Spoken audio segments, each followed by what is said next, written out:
De la mañana, las 7 en Canarias.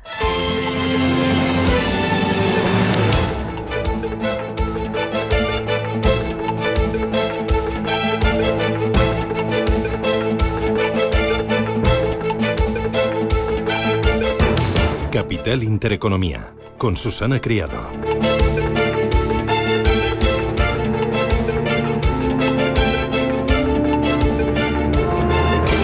Señoras, señores, ¿qué tal? Buenos días, muy buenos días y bienvenidos a Radio Intereconomía, a Capital Intereconomía. Es martes 4 de febrero y el tiempo bien estable en la mayor parte de la península, pero tiempo muy revuelto en el mundo económico y político, sacudido por los aranceles de Donald Trump. 2 semanas dan para mucho, y más si uno se llama Donald Trump. Y lo de usar la amenaza como técnica de negociación parece que le sale bien, bastante bien. Con México y Canadá, el republicano ha hecho una pausa. Se queda aplazado un mes de momento. Trump asusta a los socios más cercanos y aplica aranceles más suaves con su gran competidor, con China. Con China se va a sentar hoy a negociar. Dice que en las próximas horas hablará con Xi Jinping. ¿Y Europa? Pues Europa debería prepararse. Es evidente que la estrategia de confrontación no resulta eficaz y los inversores perciben que la economía europea es más vulnerable que la economía americana en un contexto de guerra comercial abierta. Bruselas dice que tiene instrumentos para responder, pero tendrá que ser ágil y preparar medidas compensatorias para reequilibrar la balanza comercial entre Estados Unidos y la Unión Europea e intentar disuadir al republicano antes de iniciar una escalada arancelaria en la que todas partes van a salir perdiendo. En los mercados estamos viendo volatilidad. Algunos analistas cuestionan cómo es posible que el mercado se sorprenda ante el posible inicio de una guerra comercial, cuando Trump la venía anunciando desde que ganó la presidencia. Trump hace lo que dijo que iba a hacer, nos cuentan. Así que estamos viendo la reacción. Valores, sectores, divisas llevan tiempo descontando el riesgo de esa guerra arancelaria, pero también es verdad que el descuento no es brutal. Entre las empresas más expuestas a las tarifas de Trump son exportadores a Estados Unidos. Están, por ejemplo, Mercedes, Adidas, BMW, Pernod Ricard, Maersk, el de los tanques, el de los buques contenedores, los tanques contenedores. Así que vemos motor, industria, alimentación, serían los sectores más afectados. También las energéticas. Las españolas, por ejemplo, lo cuenta hoy el diario Expansión, se juegan 10.000 millones de euros con Trump. El grueso de los intercambios comerciales Estados Unidos-España es por el gas. Ojo también al euro, que acelera su marcha hacia la paridad con el dólar. Descuenta que Europa sufriría un impacto en el Producto Interior Bruto que podría llevar al Banco Central Europeo a bajar los tipos de interés más deprisa y situarlos más abajo. En criptos, el temor se impone, el impacto es brusco y queda patente que Bitcoin y el resto de las criptomonedas son activos de riesgo. Lo hemos visto en $106.000 Bitcoin y lo hemos visto también en pocos días en 91.500. Bárbaro. ¿El dinero qué hace? Bueno, busca refugio. ¿Y dónde lo encuentra? En el dólar, en el oro, en las telecos, en las utilities, en empresas europeas del sector defensa y también en aquellas que tienen filiales en Estados Unidos. Ojo, hay más cosas, aparte de la guerra arancelaria, que parece que lo copa absolutamente todo. Hoy, aquí en España, tenemos dato de paro de enero. Veremos fijos discontinuos, horas trabajadas, empleo público y veremos cuánto se nota el fin de la campaña de Navidad y también el arranque de las rebajas. Justo este martes, el Consejo de Ministros, tras semanas de tira y afloja, de enfrentamientos, de declaraciones entre Cuerpo y Díaz, pues va a aprobar la reducción de la jornada laboral. El mercado laboral es muy diverso, es muy complejo y en muchos casos será imposible asumir el coste de reducir la jornada. Y aquí miro a comercio, a hostelería y también a construcción. Miro también a pequeñas pymes, autónomos con empleados a su cargo, que van a notar un incremento de costes y una merma de la productividad. Un bache más, otro más en la supervivencia. Madre mía, cómo viene el día, calentito. Pienso que estamos en febrero y que es invierno. 8:05, Radio Intereconomía, vamos con titulares.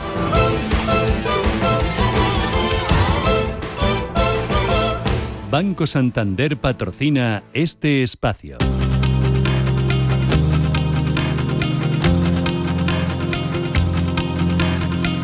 En Radio Intereconomía, las noticias capitales.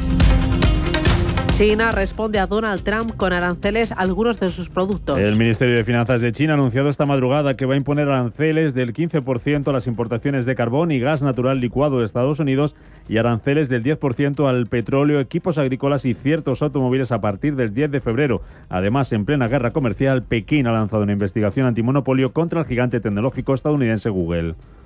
Donald Trump ha anunciado ayer que hoy negociará con China tras retrasar un mes los aranceles a México y a Canadá. El presidente de Estados Unidos aplaza un mes las tarifas del 25% a las importaciones de sus principales socios comerciales tras obtener compromisos en materia fronteriza con el primer ministro de Canadá, Justin Trudeau, y la presidenta de México, Claudia Sheinbaum.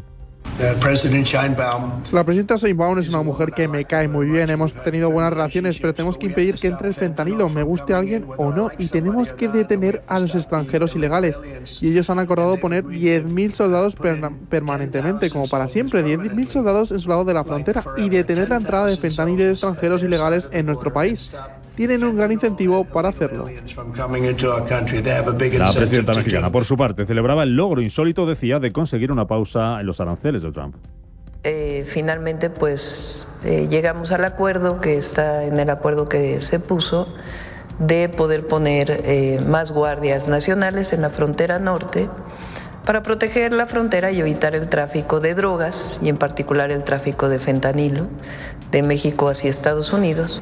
Y estoy segura que en este mes vamos a poder dar resultados, buenos resultados a su pueblo, buenos resultados al pueblo de México.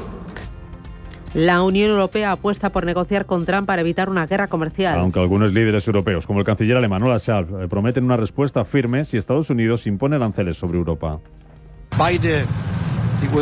Tanto Estados Unidos como Europa se benefician del intercambio de bienes y servicios. Si ahora la política aduanera lo dificulta, sería malo para Estados Unidos y malo para Europa. Está claro que como espacio económico fuerte podemos organizar las cosas por nuestra cuenta y también reaccionar a las políticas aduaneras con políticas aduaneras. Eso es lo que debemos hacer y haremos.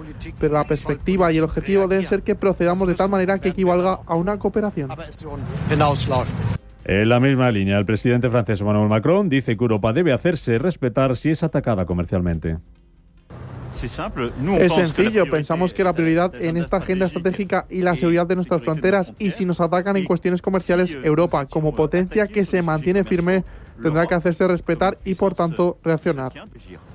Otro mandatario europeo, el primer ministro polaco Donald Tusk, pide evitar guerras comerciales innecesarias estúpidas, aunque señala que la Unión Europea, también como Macron, dice tiene que defender sus intereses y permanecer unida. Creo que tenemos que hacer todo lo posible para evitar estas guerras arancelarias o comerciales totalmente innecesarias y estúpidas, pero al mismo tiempo, y este es mi consejo a todos mis colegas aquí en Bruselas, tenemos que seguir con nuestras posibles conversaciones con los amigos estadounidenses. Donald Trump se reúne en Washington con el primer ministro de Israel, Benjamín Netanyahu. Será la primera reunión que el mandatario estadounidense mantenga con un líder extranjero desde que asumió la presidencia el pasado 20 de enero. En el encuentro se pondrá sobre la mesa la segunda fase del alto el fuego en Gaza y también las relaciones entre Israel y Arabia Saudí. Me voy a una reunión muy importante con el presidente Trump en Washington. El hecho de que esta sea la primera reunión del presidente Trump con un líder extranjero desde su toma de posesión es revelador.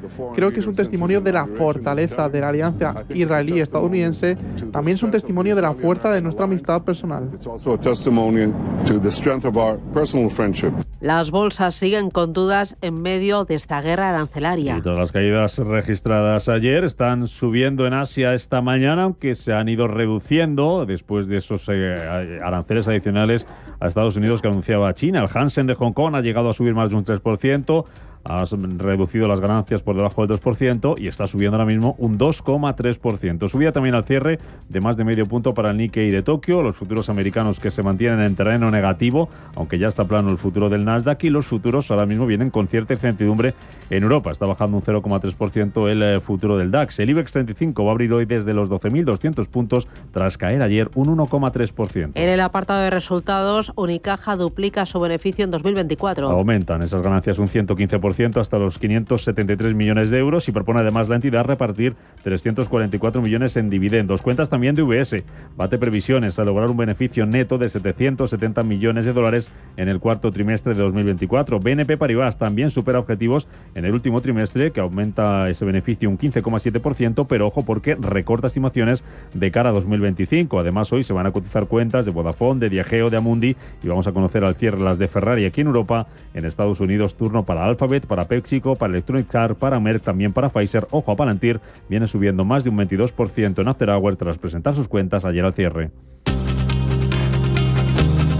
El Consejo de Ministros aprueba este martes la reducción de la jornada laboral. La medida sigue adelante tras superar las diferencias entre trabajo y economía y a pesar del rechazo de la patronal. Si la reducción de la jornada laboral a 37 horas y media a la semana consigue el visto bueno del Congreso, podría empezar a aplicarse antes del 31 de diciembre. Respetamos ese texto y pasamos ya al siguiente paso, efectivamente, que es la negociación parlamentaria, donde yo creo y soy optimista que hay espacio para llegar a un acuerdo que mantenga la ambición del texto que pasa mañana por el Consejo de Ministros, que es llegar lo antes posible a esa reducción efectiva de la jornada laboral a las 37 horas y media. Hay espacio para ese acuerdo y yo creo que dentro del espacio para ese acuerdo pues está también la posibilidad de ayudar a las empresas a que nos ayuden. Palabras del ministro de Economía, Carlos Cuerpo, que va a elevar hoy también al Consejo de Ministros la actualización del cuadro macro, tras avanzar que en 2025 el crecimiento de la economía española será del 2,6%, 2 décimas más de lo previsto. Que los principales riesgos efectivamente vienen del contexto internacional, del entorno geopolítico. Esos riesgos habrá que ver cómo se materializan, cómo se manifiestan, pero lo que anticipan el gobierno en este caso y todos los analistas para España es que sigue ese pulso de crecimiento en el año 2025 y que seguiremos liderando entre las grandes economías europeas, ¿no? Esas cifras tan positivas que remarcaba con respecto al 2024, un 3,2%, 4 veces y media más que la zona euro. España, tengamos en cuenta que es el 10% de la economía de la zona euro y ha contribuido en un 50% a lo que ha crecido la zona euro. Los Ministerios de Trabajo y Seguridad Social publican datos de paro registrado y afiliación del mes de enero. Después de que en 2024 el mercado laboral sumara más de 500.000 afiliados y cerrar el año por encima de los 21,3 millones de ocupados. La cifra la vamos a conocer a las 9 de la mañana.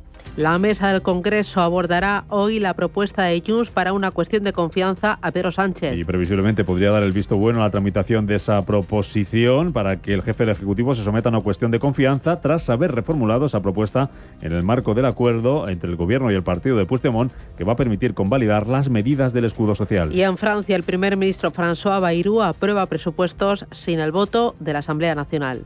¿Es este presupuesto perfecto? No, ninguno de nosotros piensa que sea perfecto, ponente, como usted ha señalado, pero tengo que decir que como alguien que ha debatido presupuestos durante algún tiempo, la verdad es que nunca me he encontrado con un debate presupuestario en el que el presupuesto haya sido calificado de perfecto. La decisión de Bayrou ha provocado que la izquierda haya presentado una nueva moción de censura que en principio no va a apoyar el Partido Socialista, aunque hasta mañana miércoles no se sabrá el voto definitivo de todos los grupos políticos. Banco Santander ha patrocinado este espacio.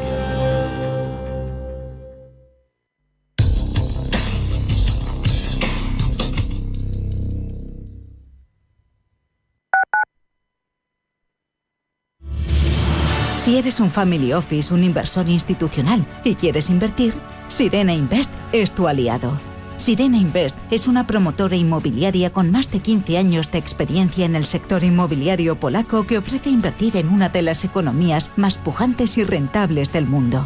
Polonia. Recuerda, sirenainvest.com con Y o llámanos al 648 019495. El IPC o Índice de Precios y Cotizaciones de la Bolsa Mexicana de Valores es el principal indicador del mercado accionarial mexicano. Se basa en las variaciones de precios de la muestra representativa que lo componen y del grupo de acciones que cotizan en dicha bolsa, además de servir como subyacente de productos financieros. Su tamaño puede variar durante el año de vigencia por movimientos corporativos que determinan los emisores de la bolsa. El cálculo del indicador principal de la bolsa mexicana es con base al de octubre de 1978 y responde al criterio de selección de rotación diaria y del valor de capitalización ajustado por acciones flotantes.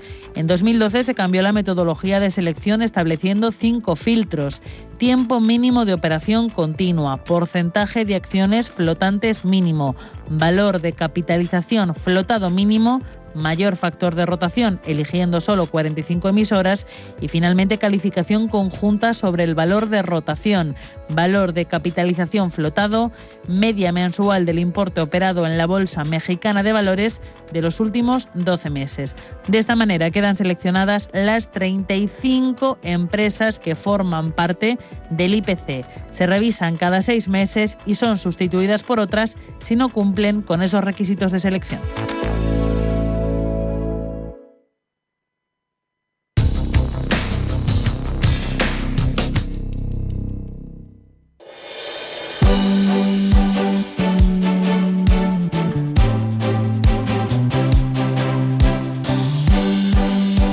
En Radio Intereconomía, La Tertulia Capital.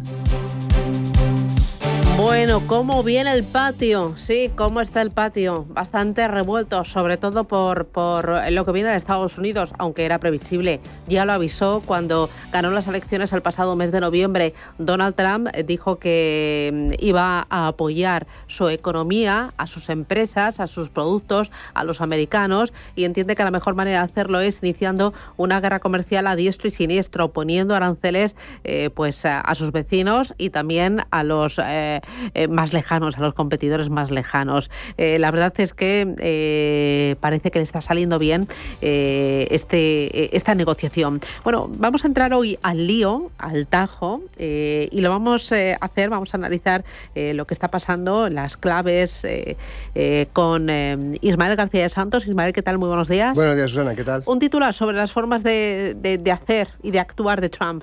Yo diría la geopolítica del dinero. Ah, bueno, oye, me gusta. Hombre, ¿qué es lo que está pasando? Sí. Uh-huh. Me acompaña también Félix Aguado. Félix, ¿qué tal? Buenos días. Buenos días. Te voy a pedir otro titular. De momento nos quedamos sin moneda digital del Banco Central. ¡Oh, madre mía! Y de un momento a otro entrará Gonzalo Garnica, pero antes saludo a Raúl Mínguez, que es director del Servicio de Estudios de la Cámara de Comercio de España. Raúl, ¿qué tal? Buenos días. Bienvenido. Hola, muy buenos días, muchas gracias. Bueno, la Unión Europea de momento ha dicho que hay que trabajar todos unidos, todos en conjunto, y que tienen herramientas suficientes para responder a cualquier guerra arancelaria o cualquier tarifa arancelaria a las exportaciones de Europa. ¿Qué le parece esta reacción de Bruselas?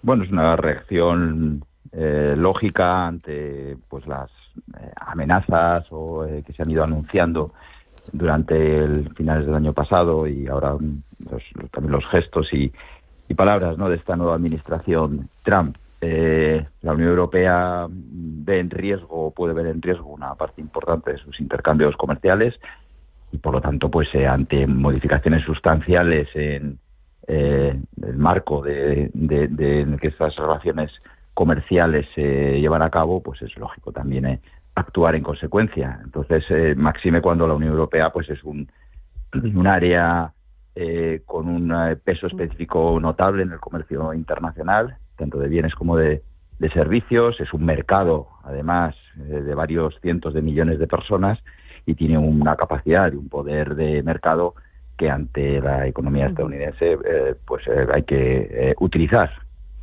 Tengo entendido que el volumen de intercambios comerciales entre España y la Unión Europea está muy descompensado. ¿Le vendemos más a Estados Unidos de lo que le compramos? Como Unión Europea, sí. Como Unión Europea, la Unión Europea es superavitaria respecto a Estados Unidos. En nuestro caso específico, el de España, las relaciones son deficitarias para nosotros, es decir, que les compramos más de lo que les exportamos a Estados Unidos. Bueno, al final en toda relación comercial,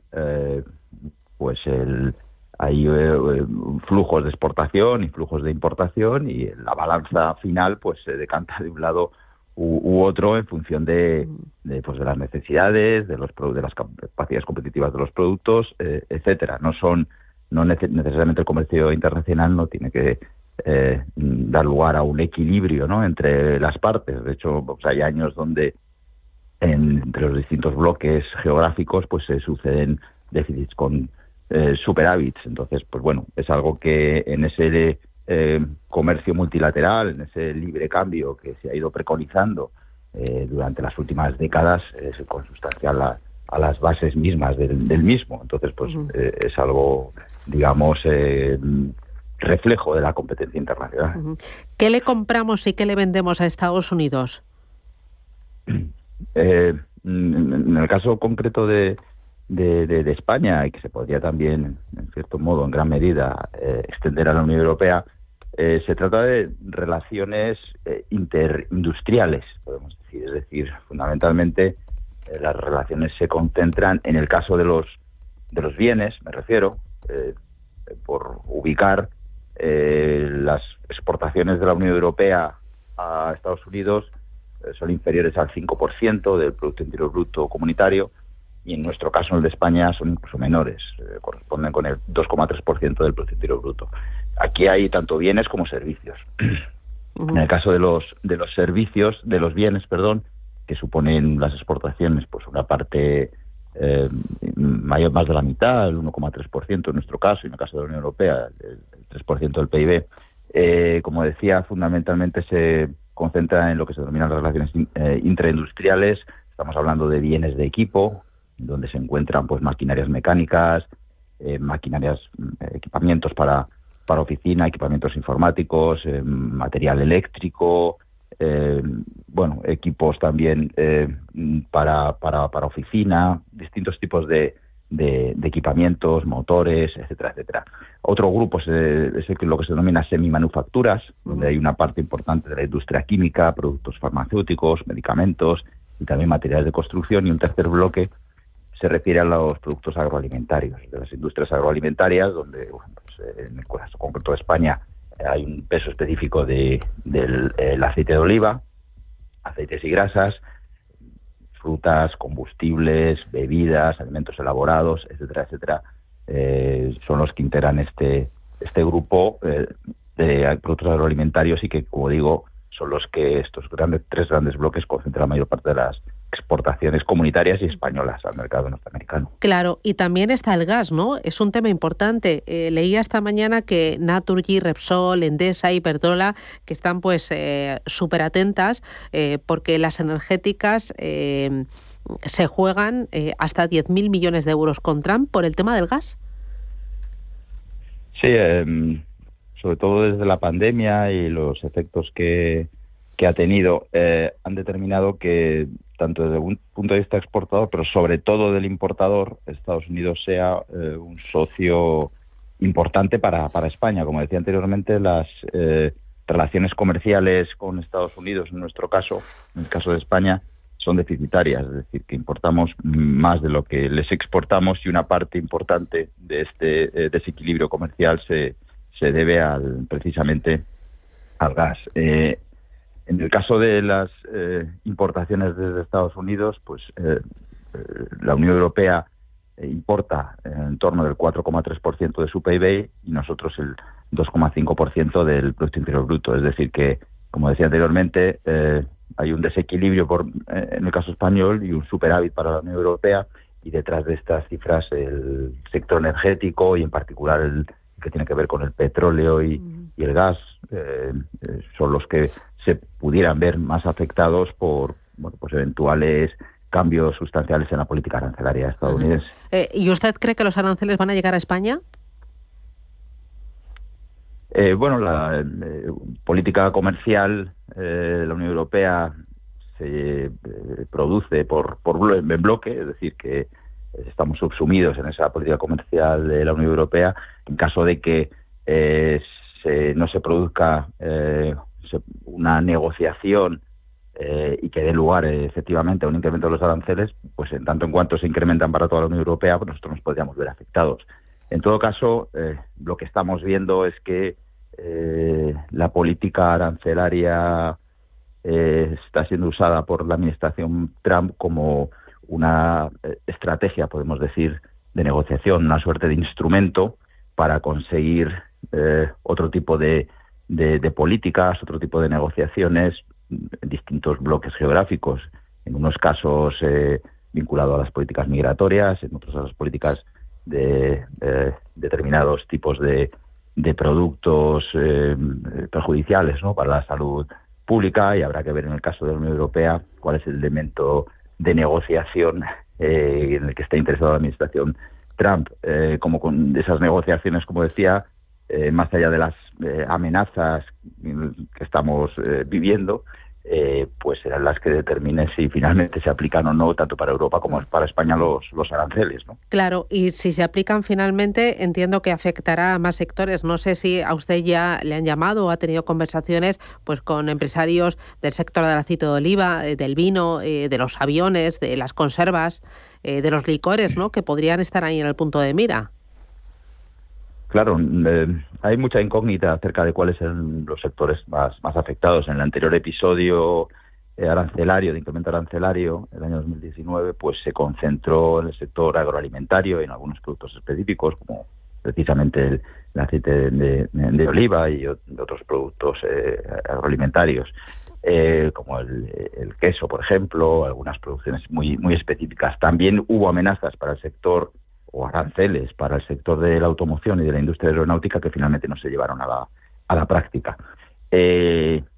Como decía, es una incógnita ahora en este episodio donde en qué sectores se puede concentrar. Puede tenerse el foco nuevamente sobre un sector en particular o varios sectores, o bien aplicarse de un modo homogéneo.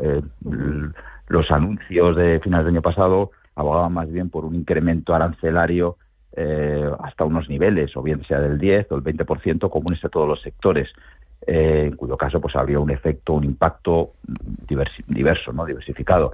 En el caso de que haya aranceles específicos, pues habrá poner la lupa, ¿no?, en el grado de exposición, la presencia del mercado norteamericano y cuáles son los aranceles que actualmente se producen. Lo que sí que es cierto es que si este escenario se produce, en el caso de aranceles puntuales específicos para algunos sectores, hay un efecto añadido sobre otras exportaciones u otros sectores. Por la interrelación sectorial, las cadenas globales de valor pues determinan que una parte, además, importante de las exportaciones, más allá de las exportaciones directas de España, una parte de las exportaciones españolas se producen hacia mercados que después, a su vez, exportan al mercado norteamericano. Es decir, que hay una suerte de impacto indirecto.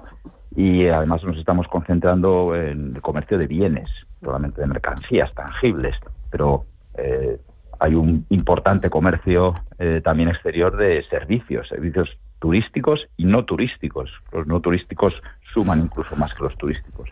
El año pasado, por ejemplo, en esas exportaciones españolas que comentaba anteriormente, en ese porcentaje de exportaciones, aproximadamente la mitad, 0,8% de puntos de esas exportaciones sobre el PIB se dirigen precisamente hacia Estados Unidos en forma de servicios.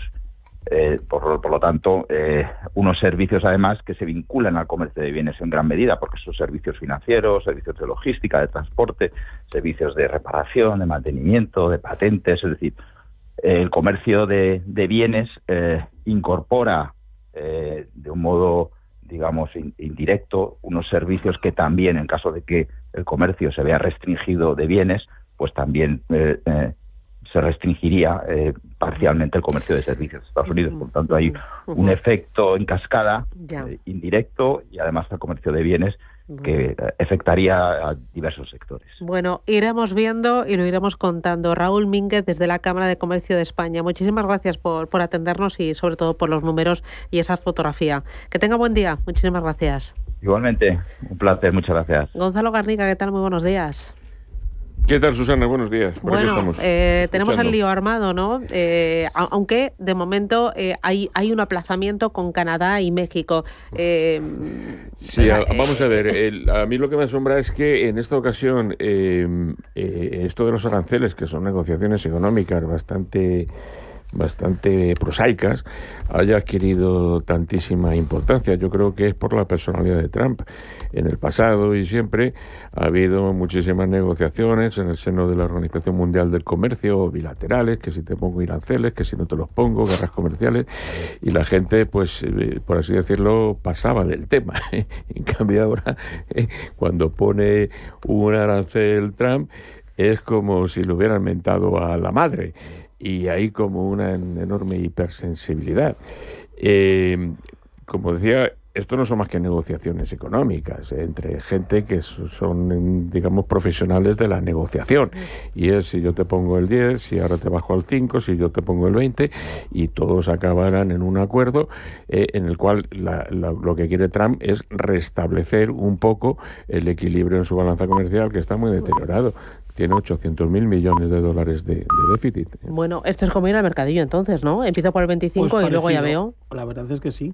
No, y está utilizando también el tema de la amenaza de los aranceles como moneda de cambio en negociaciones de otro tipo.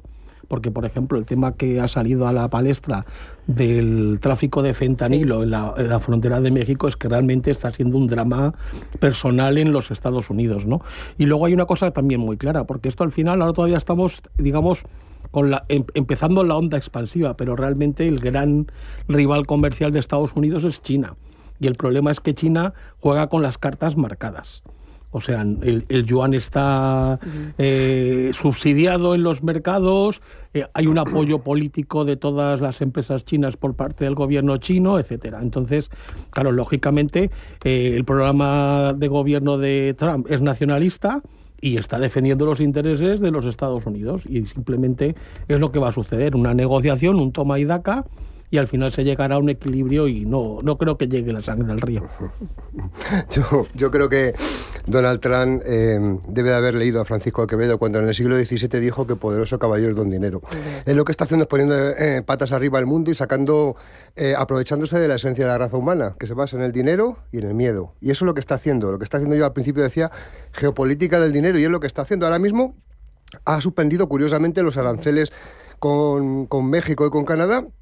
¿A cambio de qué? De que Canadá controle las fronteras por el tema del fentanilo. Canadá no tiene ningún problema en decir que sí, con tal de que no le pongan un 25% de aranceles. México exactamente lo mismo, manda a la Guardia Nacional Mexicana a la frontera con tal de que no le pongan un 25% de aranceles. Y Colombia absorbe a todos los migrantes que está trayendo simplemente para que no te pongan aranceles. Bueno, y El Salvador se tiene que acoger a los presos también, ¿no?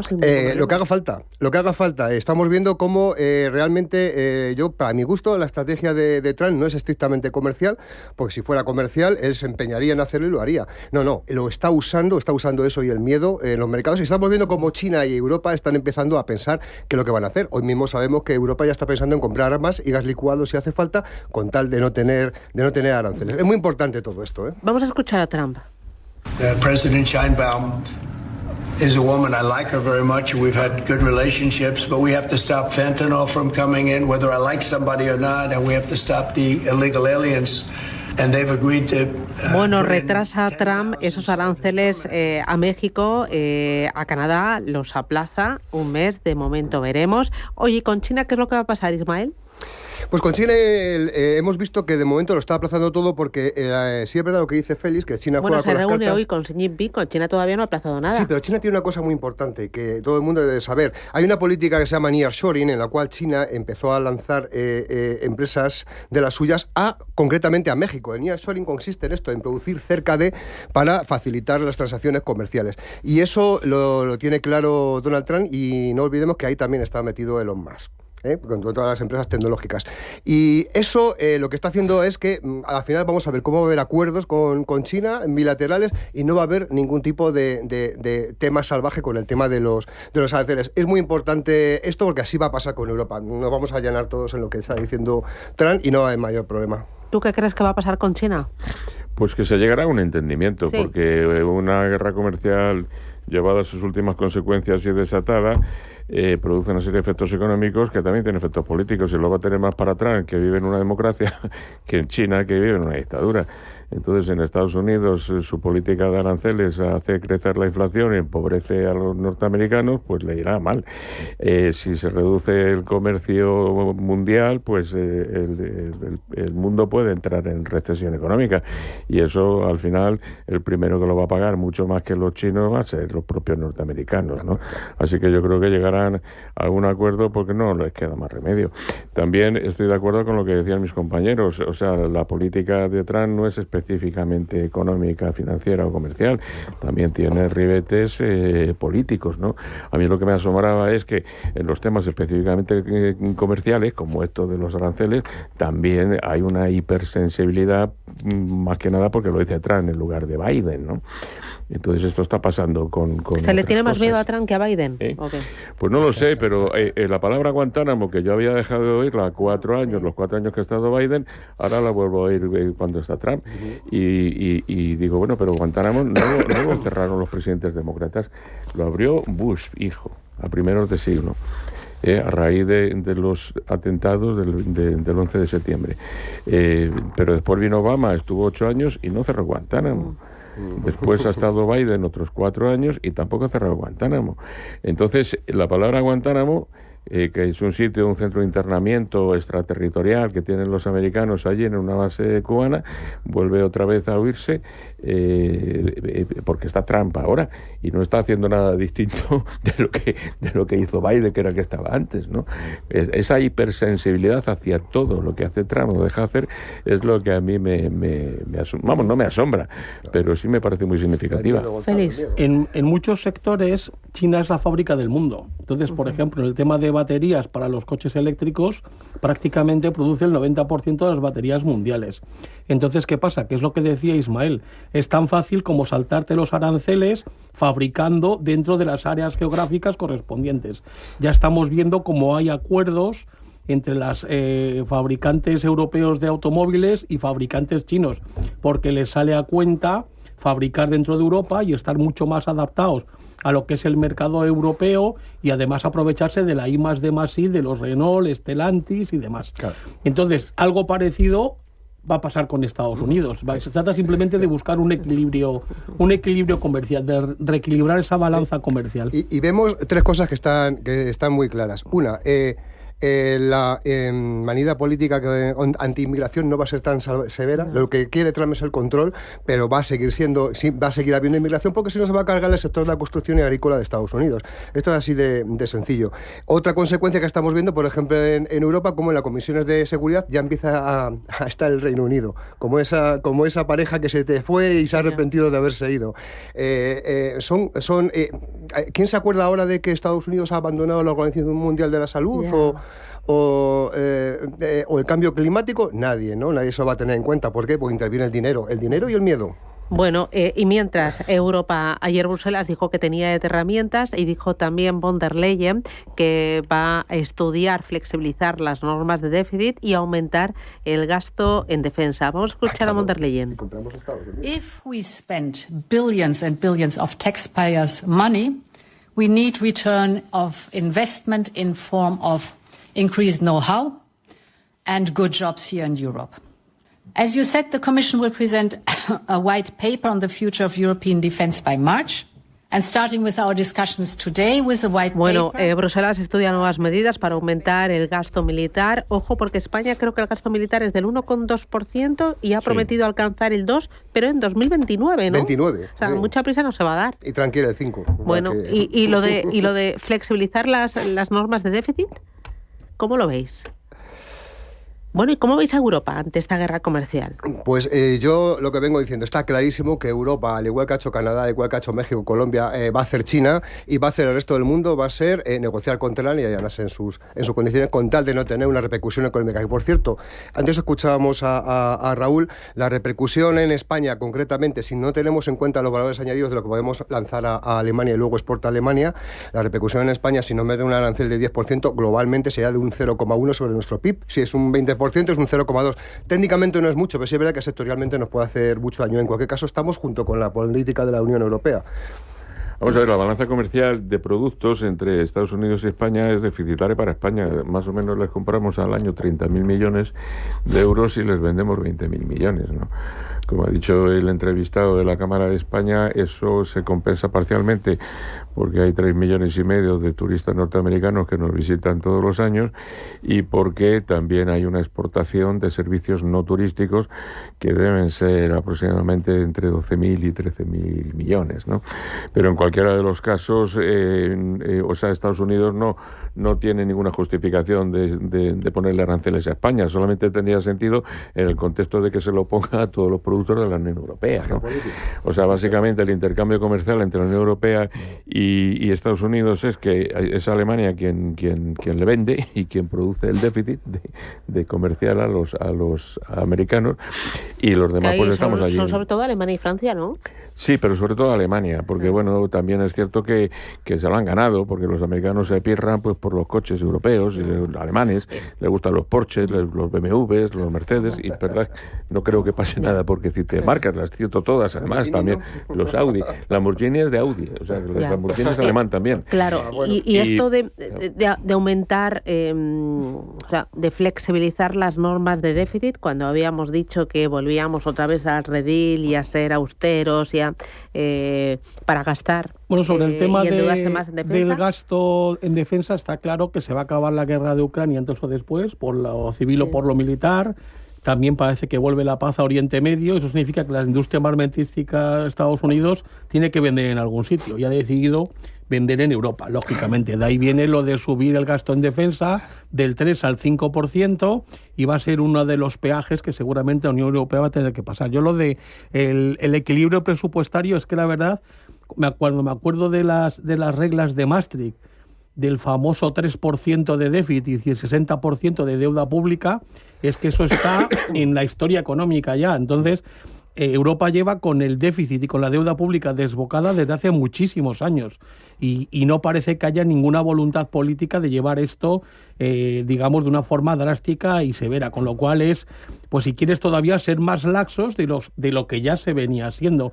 No hay armonización fiscal, entonces es un bla bla bla, es burocracia en una situación en que realmente lo que hay es un fracaso de liderazgo político en la unificación de la política exterior, de la política fiscal y de la política de defensa. Sí, vamos a ver, yo entiendo que lo que quieren las autoridades europeas es, financiar mayor gasto en defensa, no quitando ese dinero de otras políticas de la Unión Europea y de sus integrantes, como pueden ser las políticas sociales, sino con cargo a deuda.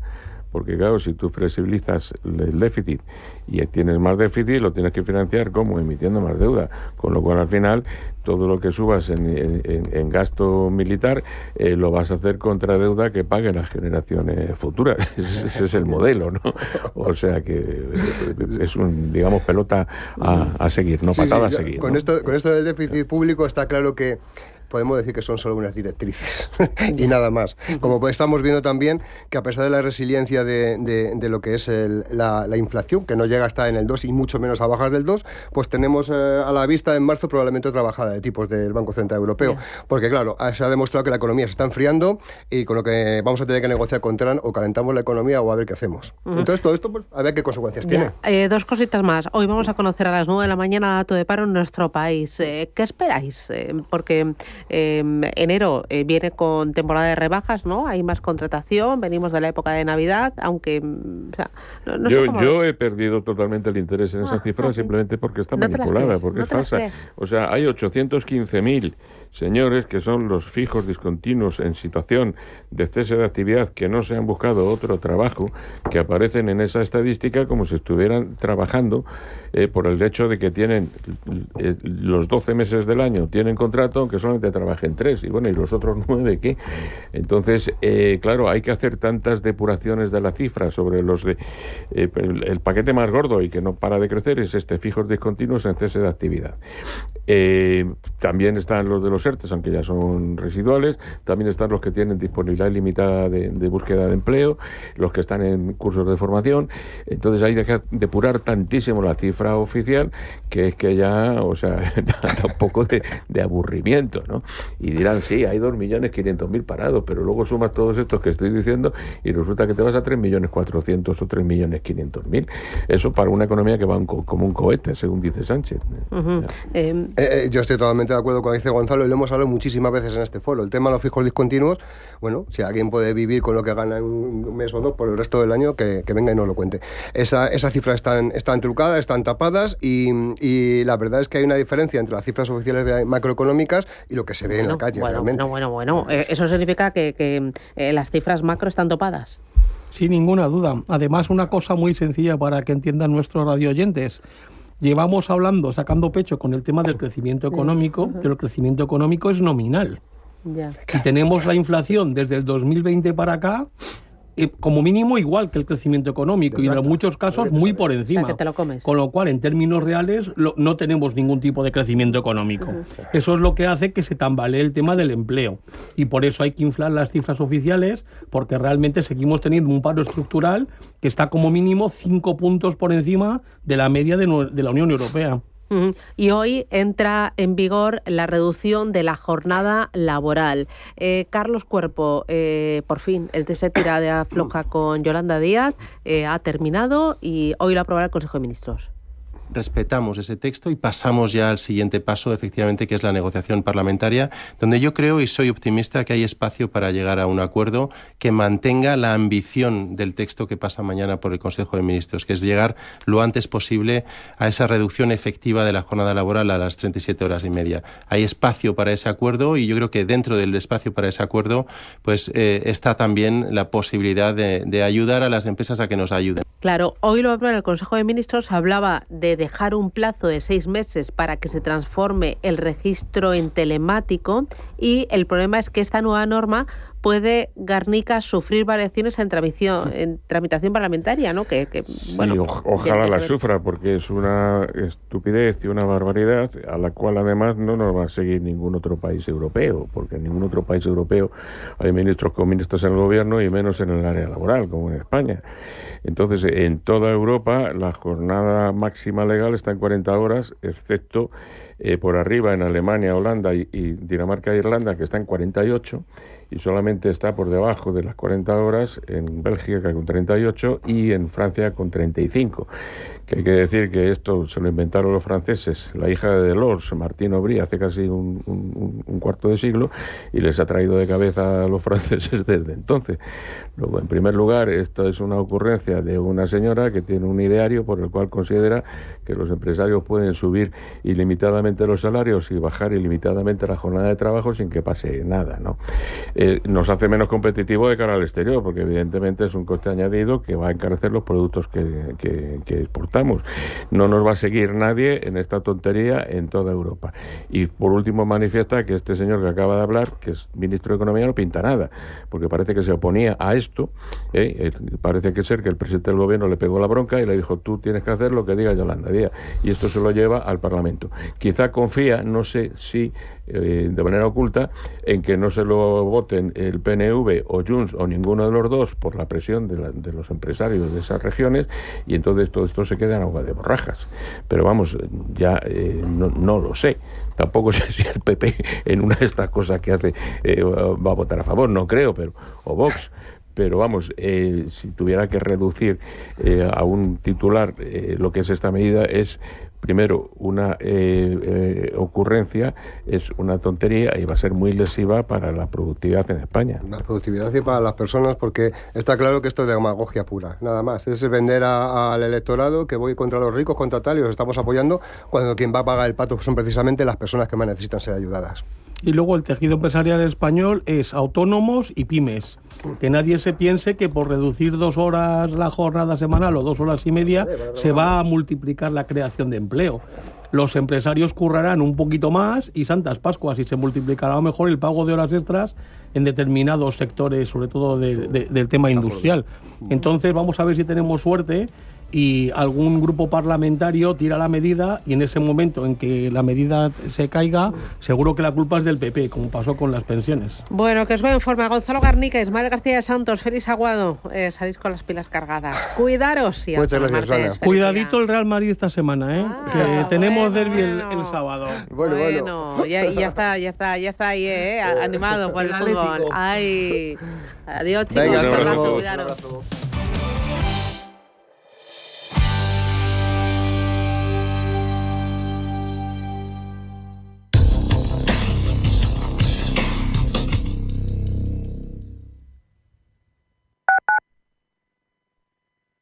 Antes de que amanezca te acompaña, escucha y ameniza las mañanas en Radio Intereconomía. Antes de que amanezca, con Guillermo Sancho Muela. De martes a viernes, de 6 a 7 de la mañana, en Radio Intereconomía. Diversifica tu cartera de inversión y protege tu patrimonio con Silver Gold Patrimonio. Planes de compra de metales preciosos de inversión flexibles y diseñados por Silver Gold Patrimonio para cubrir cualquier tipo de necesidad. Expertos en metales de inversión: oro, plata, platino, paladio, rodio, osmio. Silver Gold es patrimonio inteligente. MAPFRE patrocina la información del tiempo. Durante el día de hoy se esperan lluvias y algunas tormentas en el sur del Mar del Alborán, así como chubascos en el sureste peninsular, Baleares y Galicia, aunque en general el día estará marcado por cielos poco nubosos o despejados en la mayor parte del país. En Canarias predominarán los cielos nublados con lluvias débiles en el norte de las islas montañosas y también podrían formarse brumas y bancos de niebla matinales en el noreste y la meseta. En cuanto a las temperaturas, las máximas subirán en casi toda la península, mientras que las mínimas bajarán, excepto en el noreste, donde podrían subir ligeramente. Se esperan heladas en las montañas del norte y sureste, así como en la meseta norte y el este de la sur, siendo más intensas en la cordillera Cantábrica y Pirineos. En cuanto al viento, será moderado del sur en el noreste peninsular, del norte en Baleares y del levante en el estrecho y Alborán. En el resto del país predominarán vientos flojos y variables, mientras que en Canarias continuará el alisio con intervalos fuertes en zonas expuestas. MAPFRE ha patrocinado la información del tiempo.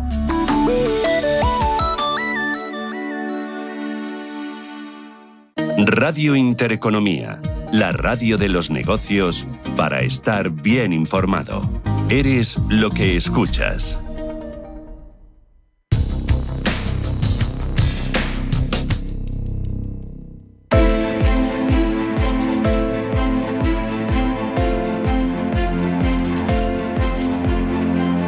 Capital Intereconomía, finanzas, mercados.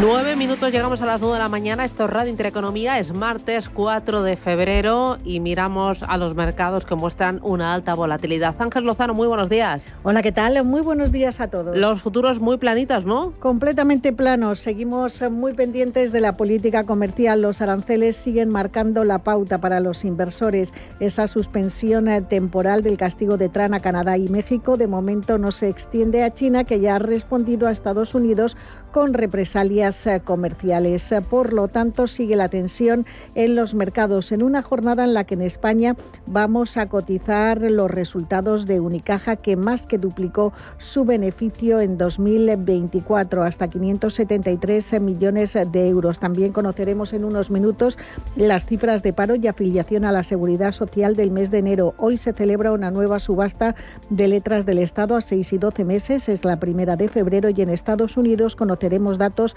de pedidos de fábrica y de bienes duraderos del mes de diciembre. Además, al cierre de Wall Street se publicarán las cuentas de Alphabet, la matriz de Google. Tenemos la prima de riesgo en 65 puntos básicos y la rentabilidad del bono a 10 años en el 3,07%. En Europa. En Europa tenemos también movimientos muy estrechos. Tenemos ligero recorte en el futuro del DAX, también en el de la bolsa parisina, avance del 0,1% para los futuros del Eurostock y de la Bolsa de Londres. Muy pendientes de la temporada de resultados, tenemos a dos gigantes financieros europeos. Por un lado, UBS, que vuelve a las ganancias en el cuarto trimestre tras registrar un beneficio neto de 770 millones de dólares. Ha anunciado además una recompra de acciones de hasta 3.000 millones de dólares. Más resultados los de BNP Paribas, que ha superado las previsiones para el cuarto trimestre, pero eso sí, ha recortado objetivos de beneficios para el ejercicio 2025. Y ojo también a las consecuencias de esos aranceles, porque la británica Diageo, fabricante de bebidas espirituosas, ha eliminado sus previsiones a medio plazo por esa incertidumbre arancelaria. Además, vamos a tener cuentas de Dassault, de Vodafone y de Publicis. Bueno, vamos a estar entretenidos. Muchas cuentas y mucho arancel. Cierre de plazas asiáticas y futuros americanos. Pues mirando a Asia, tenemos a la bolsa de Tokio que termina el día con avances del 0,6% en esa misma línea, la de las subidas, el Hansen de Hong Kong, pero en este caso son mucho más potentes, del 2,8%. Futuros americanos que vienen muy planos, con tendencia dispar, subidas para el futuro del Nasdaq y recortes muy suaves para el del Dow Jones y el S&P 500. Mirando al mercado de materias primas, a esta hora tenemos el crudo Brent, el de referencia en el viejo continente, cayendo un 0,9, $75.32 el barril. El de crudo West Texas, de referencia en Estados Unidos, cotizando por encima de los $72, cayendo un 1,6%. Miramos también al mercado de divisas, el cruce de euro-dólar en rojo para nuestra moneda en 1,0312. Pablo García es director de Ibacons Alpha Value. Pablo, buenos días. Hola, buenos días, Susana. Bueno, el mercado entiendo que expectante a cualquier declaración y a cualquier acción de Donald Trump respecto a los aranceles. Pues sí, la verdad es que este año es un año Trump y hemos tenido una especie de paréntesis con el tema de DeepSeek, pero Trump es el que va a dirimir absolutamente todo. Y es increíble porque Trump pues amenaza, pues ya pasó con Colombia, ahora con Canadá, con México, y el único que le planta cara es China, precisamente con ese contraataque de imponer aranceles al carbón, al gas y al petróleo, 10-15%. Así que, bueno, tendrán que negociar. Y me preocupa, Susana, el tema del gas, sobre todo para España, porque es bastante insensato pensar que estos aranceles no van a venir a una Unión Europea que tiene un superávit comercial. Así que yo creo que el mercado europeo, que lo ha hecho especialmente bien hasta ahora, creo que tiene que tomar nota de todo lo que está pasando, ¿no? ¿Se va a poner enfrente de Trump la Unión Europea y decirle que le va a poner aranceles? Yo no lo creo, porque si no, ya sabemos que va a pasar factura pues a esa gendarmería que nos tienen en la OTAN. ¿Cómo está reaccionando los bonos, el dólar y también Bitcoin, las criptomonedas? Estoy viendo ahí alta volatilidad. Correcto, y de hecho era lo que comentábamos en Intereconomía al principio de año. Vamos a tener que acostumbrarnos a una alta volatilidad. Todavía estamos en niveles bajos, pero hemos tenido puntas. Por supuesto, el euro va buscando la paridad, y ya no solo por Trump, sino también por esa diferencia entre las políticas monetarias, o en este caso las distintas inflaciones, que dan un poquito más de cancha al BCE a que siga recortando tipos como hizo la semana pasada. Es decir, no solo es un efecto Trump. Quizá lo más evidente es la criptomoneda, ¿no? Donde la volatilidad y el tema del apetito por el riesgo pues ha jugado una mala pasada en la sesión de ayer, pero vimos como al final incluso los índices generales de distintas bolsas pues recortaron la mitad de lo que planteaban al inicio de la sesión, precisamente porque parece que pues, las negociaciones de Claudia Sheinbaum, la presidenta de México, también de Justin Trudeau en Canadá, pues parecía que aplacaban esas amenazas de Trump, pero esto no está en absoluto resuelto. ¿Y el dinero está buscando refugio en otros sectores como en telecos o como utilities? Bueno, las utilities no tanto, porque de hecho el performance anual no es satisfactorio, y las telecom, recordamos que el año pasado, que había apetito por el riesgo, lo hicieron especialmente bien. Así que es bastante contradictorio pensar eso. Pero lo que sí has apuntado es que en principio sí había un apetito por los bonos. Pero fíjate cómo está otra vez el tibón a 4,57,7. Es decir, que es verdad que hemos visto en las últimas sesiones que hasta incluso se ha acercado a 4,50. Para los oyentes, lo que significa es que está habiendo compra de bonos precisamente por quizá esa mayor aversión al riesgo, pero desde la tarde de ayer a hoy, sin embargo, se han vendido bonos, con lo cual parece que no hay tanto miedo por el mercado. Está, pues eso, una lucha de titanes entre unos y otros. Muy bien, Pablo García de Ibacons Alpha Value. Hacemos paradita y a la vuelta, cuando abra el mercado, vuelvo a hablar contigo. Hasta ahora. Muy bien, gracias.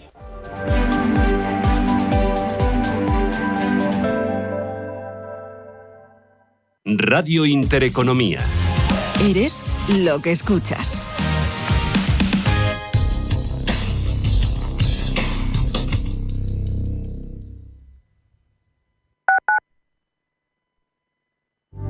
La Hora de Miguel Ángel es un programa dedicado a la salud y la prevención de enfermedades. Con un lenguaje claro y sencillo, te explica cómo llevar